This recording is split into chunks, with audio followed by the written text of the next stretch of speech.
അവർ കുറേ തന്ന ഫ്രണ്ട്സ്. അതുകൊണ്ട് തന്നെ രാവിലെ ഇരുന്ന് പഠിക്കുന്ന.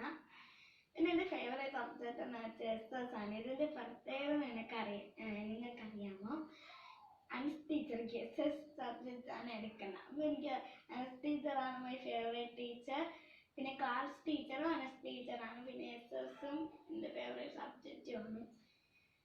പിന്നെ എൻ്റെ പള്ളിയെ കുറിച്ച് അറിയാം. പള്ളിയിൽ 2 ക്ലാസ്സസ് ആണ്. മദ്രസയെ കുറിച്ച് അറിയാം. മദ്രസയിൽ 2 ക്ലാസ്സസ് ആണ്. 2 ഉസ്താദ്മാരാണ്. നമ്മൾ പഠിപ്പിക്കുന്ന ഉസ്താദിന്റെ പേരായിരുന്നു. അപ്പുറത്തെ ഉസ്താദിന്റെ പേരാണ് സെമി ഉസ്താദ്. അപ്പം ഞാൻ വളരെ ഹാപ്പിയാണ്. കാരണം എൻ്റെ സ്കൂള്, ട്യൂഷൻ, മദ്രസ എല്ലാം കൊണ്ട് ഞാൻ ഭയങ്കര ഹാപ്പിയാണ്. എൻ്റെ മദ്രസയിലെ ബെസ്റ്റ് ഫ്രണ്ട് ഫറാഷാണ്.